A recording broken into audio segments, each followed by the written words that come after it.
સહજ ન્યૂઝ.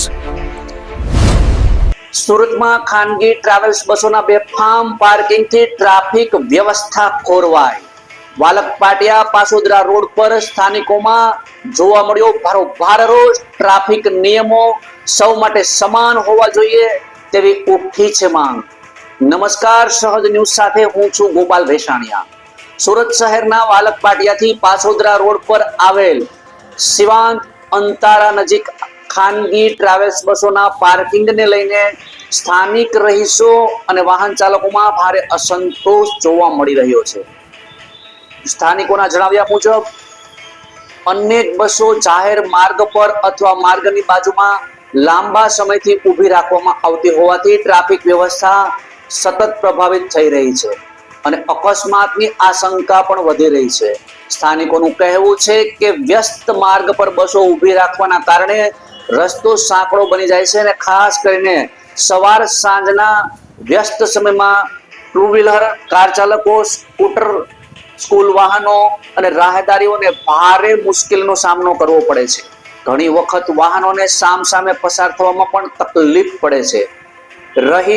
સ્થાનિક રહીશોએ પ્રશ્ન ઉઠાવ્યો છે કે સામાન્ય નાગરિક દ્વારા ટ્રાફિકના નાના નિયમોનો ભંગ થતા તાત્કાલિક દંડાત્મક કાર્યવાહી કરવામાં આવે છે, તો જાહેર માર્ગ પર લાંબા સમય સુધી પાર્ક કરવામાં આવતી બસોના મામલે નિયમોનું સમાન રીતે પાલન કેમ કરવામાં આવતું નથી. તેમણે માંગ કરી છે કે જો કોઈ નિયમ ભંગ થતો હોય તો સંબંધિત તમામ સામે એક સરખી અને નિષ્પક્ષ કાર્યવાહી થવી જોઈએ. સ્થાનિકોએ જણાવ્યું છે કે જો સમયસર યોગ્ય આયોજન અને નિયંત્રણ નહીં કરવામાં આવે તો ભવિષ્યમાં કોઈ ગંભીર અકસ્માત સર્જાઈ શકે.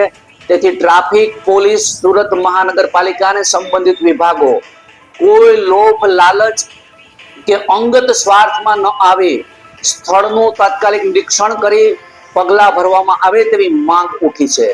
રહીશોએ જાહેર માર્ગોને અવરોધ મુક્ત રાખવા, ખાનગી ટ્રાવેલ્સ માટે નિયમબદ્ધ પાર્કિંગની વ્યવસ્થા સુનિશ્ચિત કરવા અને જાહેર હિતમાં અસરકારક ટ્રાફિક વ્યવસ્થા અમલમાં મૂકવા તંત્રને અપીલ કરી છે.